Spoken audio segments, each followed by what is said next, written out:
Hey guys, it's Holly. Welcome back to part 2 of my Nintendo DS collection. Some of my favorite games of all time are RPGs, so I thought nothing better to pick for part 2 than a set of 10 RPGs that I very much enjoy. And I thought we would go ahead and start it off with a bang here with Chrono Trigger, one of the most coveted RPGs of all times. I can't tell you how excited I was that this game was getting reprinted for the Nintendo DS, because the price for this game on the Super Nintendo is outrageous. One of the best RPGs of all time. If you've never played it, definitely play it. It now has 13 possible endings, and Square Enix even went to the trouble to include classic controls, so you can play it just like you played it on the Super Nintendo. Chrono Trigger has this amazing time travel story, and the music is awesome, the graphics are awesome. It has like this gritty, medieval yet futuristic gameplay that doesn't really match anything else, and I just really enjoy it. Now we're going to go ahead and talk about a series which is my favorite RPG series of all time, and that is the Dragon Quest series.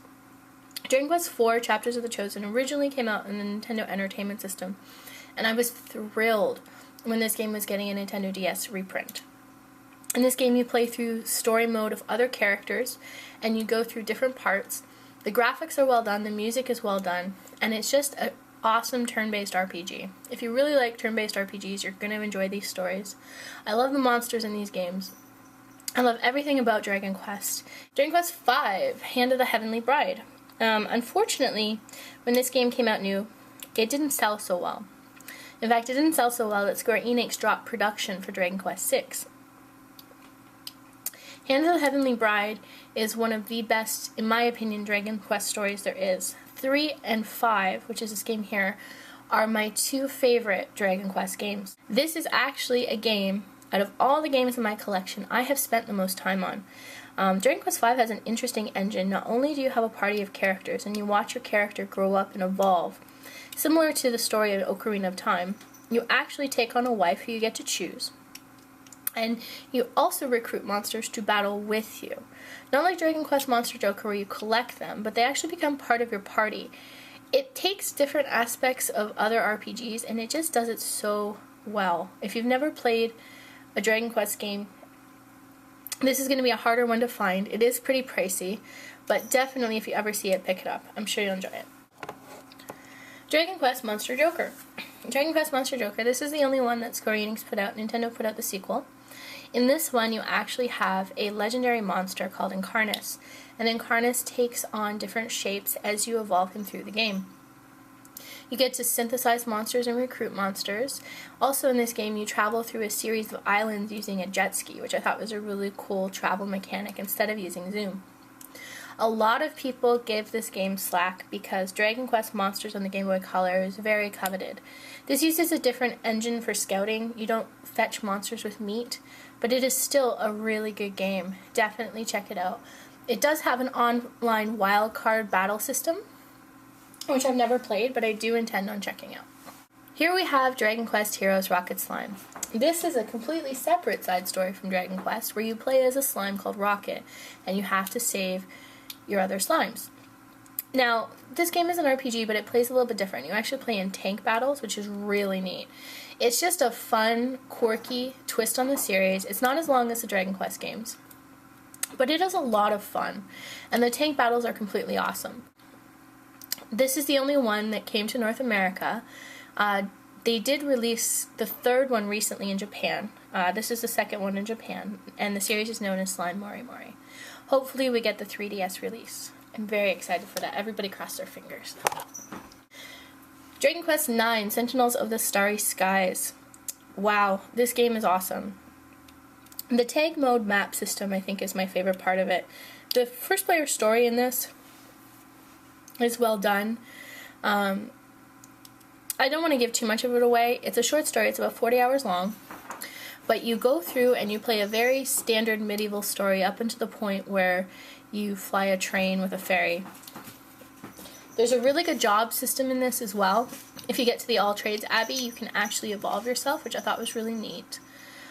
They did a good job with the character creation. I really liked that aspect of it, and the ability to create your party members. It's not voice acted, which is a shame, like Dragon Quest VIII, but I can understand it being a DS game. It does have online for the shops, and it has tag mode for picking up treasure maps, but this isn't a game you can play online with your friends, unfortunately. You can play local multiplayer, which I'm sure is a lot of fun. I just wish they had incorporated the online. Dragon Quest VI Realms of Revelation. It's a good game. It's a port of Dragon Quest VI. It has a similar style to 4 and 5. It's not like Dragon Quest IX at all. The music is good. You play through 2 parallel worlds, a dark world and a light world, and really it's a pretty solid game. Nintendo picked up the publishing on this. It also has a tag mode, and it interacts with one other Dragon Quest game that I'm going to show you here now. Dragon Quest II Monster Joker. This game actually interacts in tag mode through Dragon Quest VI and Dragon Quest IX.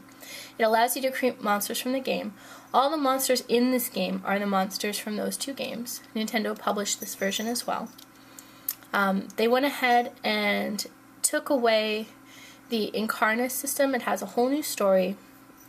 You don't have a legendary monster that you play with, but they do give you a monster to start with that seems to be unique in every game. I'm playing it with my friend Jo, and she got a different starter monster than I did. We didn't get to choose, it just gave you one. These games play similar to Pokemon, and they're a lot of fun. I've almost beaten it. I'm on the final boss. I just need to level up, and it's just so much fun. So I shared all my love there for Dragon Quest. I thought I would talk about 2 other games in another RPG series that I do enjoy. First one being Final Fantasy III. This game never made it to North America until the Nintendo DS. It's the story of the Onion Knight. It's a very, very long game, but it has a really neat system. You can even send interactive emails in this game. Me and my friend Liam, who I used to work with, send an email back and forth to get specific items. The final boss is amazing. You can see her here on the front corner. It's over 100 hours of gameplay, and the graphics are really, really well done. The last game I have to show you guys today here is Final Fantasy IV. It's so hard to pick my favorite Final Fantasy game, but I have to say 4 and 9 are my 2 favorites. This follows the story of Cecil, who has a dichotomy to choose either the light or the dark side. His brother is in the game. I mean, there's everything. There's so many things I like about this game I can't even tell you. The summon spells are amazing. All of it. It allows for wireless multi-card play locally, which is really neat. And the graphics are absolutely beautiful. If you have never played Final Fantasy IV, it's available on all kinds of platforms now. Definitely check it out. Alright guys, so those are the 10 DS games I have for you from my collection today. So up to 20 games now. Stay tuned for part 3, and I'll have another 10 selected for you. Thanks for watching.